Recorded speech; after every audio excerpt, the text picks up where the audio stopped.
안녕하세요. NCS 직업기초능력평가의 정승현입니다. 이번 강의는 OT 강의가 되겠습니다.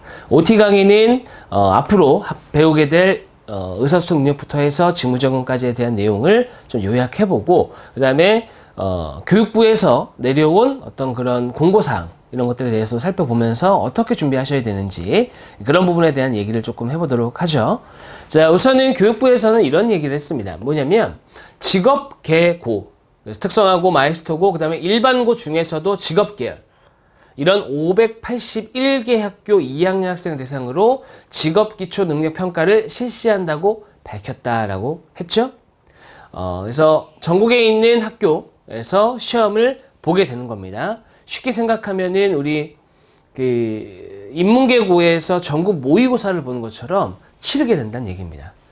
직업기초능력평가는 취업 후 성공적인 직업생활을 수행하기 위해 요구되는 공통적이고 기본적인 능력, 즉 직업기초능력을 진단하는 평가로 일반과 동일하게 시행하던 국가수준 학업성취도 평가에 대체하여 2012년에 최초 실시했으며 3년간의 전국단위 시범평가를 거쳐 2015년에 12월에 정립이 딱 됐습니다. 그게 이제 5과목이고, 그 5과목이 뭐냐면은 의사소통 국어, 의사소통 영어, 수리활용, 문제 해결, 그 다음에 직무 적응입니다.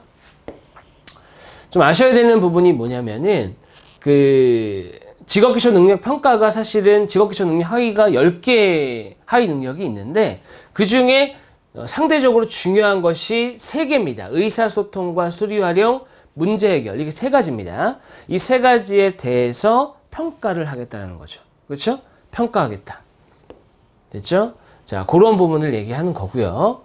기본 소양이 되는 겁니다. 그래서 앞으로 이 직장 생활을 하기 위해서, 이 회사 생활을 하기 위해서 필요한 기본 소양, 이것을 직업기초능력이라고 해서 평가를 한다는 얘기죠.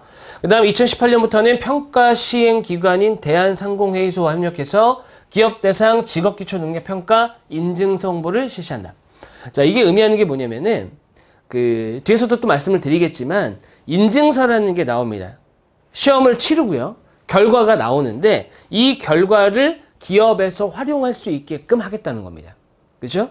지금은 기업 자체가 모든 기업이 이것을 쓰는 것은 아닌데, 이것이 모든 기업에서 활용되는 것은 사실 시간 문제입니다. 왜냐면 지금 대한상공회의소 협력해서 이것을 홍보하기 시작했다는 것은 기업에 이거를 뿌리겠다는 얘기고, 기업에서는 이거를 선택할 수밖에 없습니다. 웬만하면. 왜냐면 정부에서 진행하는 사업은 기업에서 따라가는 게 맞겠죠. 그렇죠? 됐죠? 왜냐면 둘이 이제 협력 관계이기 때문에 정부에서 진행하는 것들 기업에서 따라줘야 되고, 기업에서 요구하는 부분도 정부에서 들어줘야겠죠. 그렇죠? 그렇기 때문에 이렇게 대한상공회의소가 협력해가지고 진행하는 사업 자체는 결과적으로는 기업 전반적으로 모두 다 이거를 쓰게 된다는 겁니다. 그렇기 때문에 굉장히 중요하다. 그죠? 그것을 얘기하는 겁니다. 그리고 실제로 무역보험공사라든지 두산중공업, 그 다음에 KDB, 사람인 등에서 신입사원 선발의 평가 결과를 활용했습니다. 인증서를 보고 이 결과에 있어서 어떤 영향을 끼치게끔 상황을 만들었다는 얘기죠. 인재채용에 유용한 평가라는 의견을 냈다. 유용하다. 그 얘기는 결과적으로 사용하는 것이 좋다라는 얘기입니다. 그죠? 그럼 지금은 아주 많은 기업이 사용하고 있지는 않지만 결과적으로는 그렇게 될 거다라는 얘기고요. 자, 그 다음에 국가수준 학업성취도 평가의 자율성 전환 등등등에서 결과적으로 전수평가를 유지하기로 했다. 이 얘기는 전부 시험을 본다는 얘기입니다.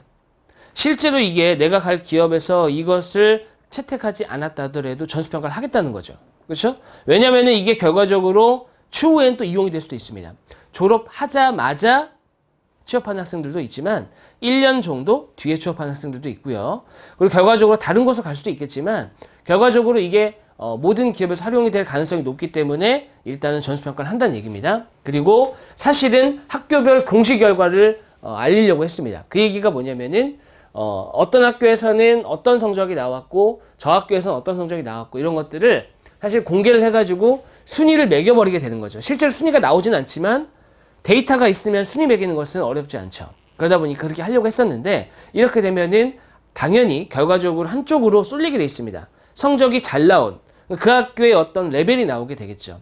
그러면은 좀 무리한 학교별로 좀 무리한 진행이 있을 수 있기 때문에 결과적으로 이 부분을 좀 빼고 진행을 한 거죠. 하지만 학교별 평가 결과 공시하는 것은 시간 문제입니다. 왜냐면은 궁금해하기 때문에. 왜냐면은 그 학교를 입학시키기 전에 학부모들도 그렇고 학생들도 그렇고 주변에서 이 학교가 조금 더 좋은 결과를 도출할 수 있는 학교다라는 것을 알 권리가 있죠. 그렇죠? 그렇기 때문에 이 부분은 시간 문제라고 보시면 맞겠습니다. 됐죠? 자, 그 다음에 직업기초능력평가의 5개 평가 영역은 국가직무능력표준 NCS의 직업기초능력 10개 분야를 모두 포괄한다 라고 되어 있는데, 자, 일단 보실까요 한번? 자, 총 5개가 있습니다. 의사소통 국어와 의사소통 영어가 있는데, 이것은 NCS 직업기초능력평가에서 의사소통 능력에 해당합니다. 의사소통 능력이 하위 능력이 몇 가지가 있습니다. 문서 이해, 그죠? 그 다음에 문서 작성 능력, 그 다음에 뭐 의사표현 능력, 그 다음에 청취 능력, 외국어, 기초 외국어 능력, 이런 것들이 있는데, 이런 것들이 사실은 좀 녹아 들어가 있는 거죠. 그렇죠? 그래서 의사소통 국어에서 업무 수행에 필요한 음성 언어 및 문서를 이해하고 표현하는 능력, 이게 사실은 이제 이런 거죠. 청취. 근데 문서 이해, 의사 표현 다 들어가 있는 겁니다. 그렇죠? 다 들어가 있고요. 그 다음에 직무 처리 중 영어로 전달되는 정보를 이해하고 표현하는 능력. 자, 요것도 영어로 바뀌었을 뿐이지 결과적으로 요구하는 바는 같은 겁니다.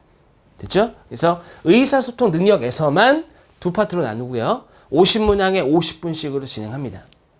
상황 자체를 뭐 곧 만나시게 되시겠지만 의사소통 국어, 의사소통 영어 모두 다 의사소통과 관련된 상황에서 이루어집니다. 그러다 보니까 어떤 대화문이 있을 수도 있고요. 그 다음에 어떤 뭐 예를 들어서 메모지가 있을 수 있죠. 그 메모지에 나와 있는 내용이 영어로 되어 있을 수 있습니다. 그 영어로 된 내용을 보고서 이 상황이 뭔지, 아니면은 대화문을 들어보는 거죠. 영어로. 물론 매우 어려운 영어는 당연히 안 나옵니다. 매우 어려운 영어는 토익이나 딴 데서 나와야 되죠. 그렇죠? 우리 시험에 나오는 것은 아닙니다. 그래서 기본적인 것들이 되어 있느냐를 확인하는 부분이니까 그런 것들까지도 준비를 하셔야 됩니다. 물론 영어가 상대적으로 조금 어렵겠죠. 그렇죠? 아무래도 우리나라 말이 아니니까. 하지만 상황 자체가 되게 어렵건 하진 않습니다. 그러니까 준비만 하시면은 금방 캐치할 수 있습니다. 됐죠? 자, 그 다음에 수리 활용이 있습니다. 수리 활용은 수리 능력을 얘기하는 것인데, 수리 능력에 들어가는 내용들이 도표 분석 능력, 도표 작성 능력, 기초 통계, 기초 계산, 이렇게 4가지가 있습니다. 그런 4가지들이 적절하게 녹아 들어가 있습니다. 그래서 뭐 통계, 기초 통계 같은 경우는 뭐 평균이라든지, 그 다음에 뭐 기타 통계와 관련된 내용들이 나옵니다. 그 다음에 뭐 기초 계산이라는 것은 그런 것들이 있죠. 뭐 밭의 넓이라든지 이런 것들이 나올 수도 있습니다. 어렵지는 않은데 우리가 평소에 계산을 되게 많이 해보거나 그러지는 않기 때문에 조금 순간적으로 버벅거릴 수는 있죠. 연습하셔야 됩니다. 그 다음에 도표 작성, 도표 분석, 이런 것들은 표 해석이라고 해가지고 주어진 자료에서 표로 주어져 있을 수도 있고 그래프로 주어져 있을 수도 있습니다. 그런 자료를 보고서 어떤 해석을 하는 능력이라든지, 아니면은 자료를 보고 계산한다든지, 아니면은 뭐 빈칸을 채운다든지, 이런 것들을 물어볼 수 있다는 거죠. 이 수리 능력은 저와 함께 풀어보시게 될 겁니다. 자, 그 다음에 문제 해결이 이 중에서는 사실 가장 어렵습니다. 왜냐하면 의사소통 국어, 의사소통 영어, 수리는 그래도 할만합니다. 문제 해결 같은 경우는 상대적으로 예전에는 그 해당 직무, 상업계열이냐, 농업계열이냐, 공업계열이냐, 이런 것들로 구분을 해서 그 해당 직무와 관련된 문제 해결이 나왔다면, 지금 현재는 뭐가 나오냐면은 실제 문제 해결 능력이라고 있습니다. 물론 정보, 기술, 조직, 자원관리까지도 있지만 문제 해결 능력이 주인데, 이 문제 해결 능력이 원래 어렵습니다. 직업기초 능력 평가에서. 근데 이게 그대로 들어가 버립니다. 그러니까 난이도가 높은 형태가 그대로 들어간다는 얘기죠. 의사소통 능력이라든지 수리 능력, 직업기초 능력 평가에서 물어보는, 즉 기업에서 보는 시험에서는 얘네들에 대해서 난이도가 좀 높게 되어 있습니다. 상대적으로. 그죠? 근데 낮아진 거죠. 근데 문제 해결은 좀 그대로 들어갈 수밖에 없다는 거. 그러다 보니까 시간을 좀 많이 잡아먹습니다. 문제 해결은 준비를 많이 하셔야 됩니다. 됐죠? 문제 해결 준비 많이 하셔야 되고, 내용 자체가 다양하게 들어가죠. 특히 문제 해결하고 자원관리, 이 2가지가 핵심인데, 문제 해결 능력은 이런 겁니다. 상황 제시형. 상황을 줍니다. 상황 자체를 주기 때문에 내용이 좀 길어집니다. 상황을 이해하는 것이 중요한 것이고, 자원관리 능력은 자원을 얼마만큼 효율적으로 사용할 거냐. 그래서 시간자원, 인적자원, 물적자원, 그 다음에 예산, 이런 것들과 관련된 계산 문제가 나옵니다. 그러다 보니까 내가 실제로 이 상황에 놓여 있지 않았다면 이 계산이 맞을까 틀릴까 그런 의문도 좀 생깁니다. 직무 상황을 주기 때문에. 그렇죠? 그래서 그런 계산이 들어가는 부분. 그 다음에 정보라든지 기술 조직에는 정보라는 것은 얼마만큼 내가 가지고 있는, 내가 할 수 있는 프로그램에 대해서 얼마만큼 잘 활용할 수 있느냐. 그 다음에 기술 능력은 그 어떤 상황이 주어졌을 때 기술 부분에 대해서 얼마만큼 이해를 했는지. 그렇죠? 그 다음에 얼마만큼 잘 선택하는지, 얼마만큼 잘 적용했는지, 이런 것들을 물어보는 것이 기술 능력이고, 조직의 능력은 경영 파트이긴 한데 조직과 관련된 내용이 나옵니다. 조직에서 어떻게 그 사람과 사람 간의 어떤 관계라든지, 그 다음에 조직 문화라든지 이런 것들도 시험에 나올 수가 있다는 얘기죠. 하지만 주는 문제 해결과 자원 관리입니다. 됐죠? 자, 그 다음에 마지막으로 직무 적응인데 하위 10개의 영역이 있다라고 제가 말씀을 드렸습니다. 그죠? 그 중에 아직 말씀 안 드린 부분이 이 세 가지죠. 이 세 가지는 공기업에서 보는, 보통 공기업에서 보는 NCS 직업기초 능력 평가에서도 많이 나오는 형태는 아닙니다. 왜냐면은 이 상황 자체가 특별히 이론을 벗어나는 걸 내기가 힘듭니다. 왜냐면 이게 어떤 학교에서 배우는 부분들이 보통 아닙니다. 그리고 윤리, 도덕과 같은 문제들이 좀 있기 때문에 사실은 이 부분을 좀 내기가 좀 모호하죠. 그렇죠? 그래서 앞에 나와 있는 의사소통이라든지 수리활용, 문제 해결에서는 등장하지 않고 직무적응에서 등장합니다.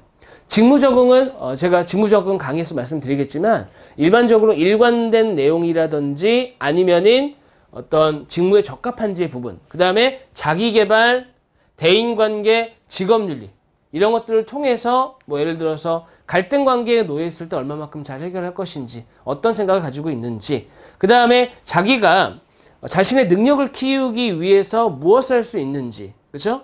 이런 것들도 물어보기도 하고, 리더십도 물어보고요. 그 다음에 공동체, 즉 조직의 직업윤리와 개인의 직업윤리가 상충될 때 어떻게 되는지 이런 것들도 물어봅니다. 그래서 일관성하고 직무적합성도 들어가고요. 그 다음에 요 하위 능력 이 3개도 적절하게 녹아 들어가게 됩니다. 그 부분에 대해서 생각 좀 하셔야겠죠? 자, 시간을 조금 정리해 보면 의사소통 한 문항당 1분씩 50문항 50분이고요. 의사소통 영어도 마찬가지고 수리 활용도 마찬가지고 문제 해결은 상대적으로 좀 어렵습니다. 그러다 보니까 40문제에 50분입니다. 직무 적응은 220문항이고 40분이죠. 그런 얘기는 이게 결과적으로 10분에 55문제를 풀어야 된다는 얘기입니다. 10분에 55문제라는 얘기는 쉽게 얘기해서 10초당 한 문제는 풀어야 된다는 얘기죠. 그렇죠? 10초당 한 문제. 그러다 보니까 문제를 읽고 판단하고 직무 적응은 뒤에서 말씀드리겠지만 답이 있는 것은 아니지만 일관된 거, 직무에 적합한지 여부 이런 것들을 판단하기 때문에 중요합니다. 됐죠? 자, 그 다음에 결과가 나오게 되는데 결과는 국어, 영어, 수리활용, 문제 해결 같은 경우는 1에서 5등급 이렇게 나오고요. 그 다음에 직무 적응은 12개의 세부 역량 부분의 점수를 1에서 5점으로 평가를 합니다. 됐죠? 자, 그래서 평가 결과는 1등급이 가장 좋죠. 그렇죠? 그 다음에 5등급이 가장 낮습니다. 자, 여기서 이제 상황을 좀 보셔야 됩니다. 기업에서 이게 결과가 나온다는 거죠. 인증서가 나옵니다. 이 학생은 몇 등급입니다. 라고 했을 때 참 사람을 등급으로 매기는 것 자체는 좋지는 않죠. 불쾌하고요. 하지만 이 결과가 주어져 있을 때 기업 입장에서 당연히 1등급 하다못해 2등급 맞은 학생들이 아무래도 눈에 더 들어오는 것이지 5등급 맞았습니다. 5등급 뭐라고 써있냐면 직무 수행하는데 필요한 의사소통 역량이나 수리활용 역량, 문제해결 역량을 함양해야 할 뿐만 아니라 더불어 기초학력을 다질 필요가 있다? 엉망이라는 얘기죠. 엉망. 이게 뽑지 말란 얘기입니다. 그 얘기는 2학년 말에 시험을 딱 보는데 이때 시험을 못 봤다? 그러면은 이 NCS 직업기초 능력에 대해서 채택한 기업에서는 이 5등급 맞은 학생은 못 들어간다는 얘기입니다. 이해되셨죠? 어마어마한 겁니다. 그러니까 결과적으로 우리는 1등급, 아무리 안 돼도 2등급이 나올 수 있게끔 최선을 다해야 되고 시험을 잘 봐야 된다는 얘기죠. 지금 당장은 눈에 띄지 않습니다. 하지만 여러분이 3학년 되었을 때 이걸 채택하는 기업이 늘어날 수도 있습니다. 그렇게 되면은 결과적으로 내가 원하는 기업이 어디를 하더라도 그 기업은 못 간다는 거죠. A 기업이 들어가려고 했었는데 내 등급이 4등급이다. 그러면 못 들어간다고 봐야 되겠죠. 그렇죠? 그럼 어쩔 수 없이 다른 기업을 선택해야 되고 결과적으로 우리 수험생 여러분들이 힘들어졌습니다. 기업을 들어갈 때 이런 것까지 봐야 되기 때문에 힘들어지긴 했지만 어떻게 보면 더 기회일 수도 있는 거죠. 기본적으로 내가 성적이 조금 부족하다 하더라도 이런 평가에 있어서 높은 등급이 나왔을 때 더 반등이 될 수 있는 부분도 있습니다. 당연히 잘하시는 학생분은 더 잘해야 되겠죠. 그죠? 못한 학생이라고 하더라도 포기하지 말고 높은 등급을 받아야 됩니다. 이해되셨죠? 자, 그리고 직무 적응은 12개 영역이 있다 이렇게 했고요. 그 다음에 불성실 응답자는 점수가 안내되지 않는다. 즉, 찍거나 의미 없죠? 그쵸? 최악인 겁니다. 이런 경우는. 왜냐면은 등급 자체가 없으면 이거는 뭐 말할 것도 없죠. 5등급이냐 무등급이냐 평가라고 하면 당연히 5등급인 거죠. 그렇죠? 그렇기 때문에 무등급은 정말 안 좋은 겁니다. 자, 그 다음 직무 적응 역량이 6개가 있고요. 해당해서 각각 2개씩 해서 총 12개가 있습니다. 그래서 한번 읽어보죠. 일 처리 얼마만큼 잘하냐. 전문성, 추구라는 것은 지금 당장 전문적인 부분도 물론 좋긴 하지만 결과적으로 이 직원이 채용되었을 때 얼마만큼 더 전문가적인 기질을 가지면서 발전할 것이냐 이런 것들도 물어본다는 거죠. 그렇죠? 실제로 현장에 가보시면은 뭐 팀장이다 이런 사람들이 꼭 뭐 스펙이 좋고 좋은 대학 나오고 해외에서 근무하고 뭐 해외에서 유학을 갔다 오고 이런 사람도 물론 있습니다만 고졸자도 굉장히 많습니다.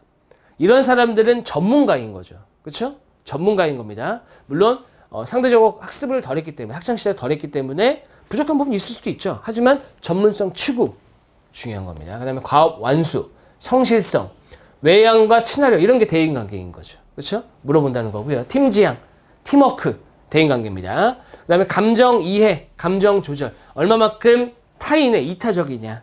그렇죠? 물론 이타적인 것만이 좋은 것은 아닙니다. 충분히 자기 어떤 이기심도 챙기면서 이타심도 챙기는 이타심하고 이기심하고 공존할 수 있나요? 과학적으로 나와 있습니다. 이기심하고 이타심은 공존할 수 있습니다. 그렇죠? 그래서 이런 상황에서는 개인적 역량을 더 발휘하고 어떤 상황에서는 타인을 이해하면서 그죠? 가는 부분. 그래서 감정 이해, 감정 조절. 그다음에 조직 적응 이 부분이 조직 이해인 거죠. 그래서 조직 이해가 문제 해결이 있지만 사실은 조직 이해라든지 정보, 기술, 자원 관리 등은 녹아내릴 수가 있습니다. 물론 자원관리가 계산하는 것이 직무적응에 나오지는 않고요. 어떤 자원관리에 해당하는 능력에 대한 것도 물어볼 수 있다는 거죠. 그렇죠? 됐고 그 다음에 변화, 적응. 그래서 수용과 개방성, 도전, 창의성 이런 것들도 평가를 한다는 겁니다. 물론 기업에서는 해당 사항에 대해서 다르게 생각할 수 있습니다. 성실성이라는 것에 대해서 평가 도구에서 어떤 부분을 220문제 중에 어떤 것을 성실성에 더 필요한 것으로 볼지는 기업마다 좀 다를 수는 있죠. 획일화되어 있지는 않습니다. 됐죠?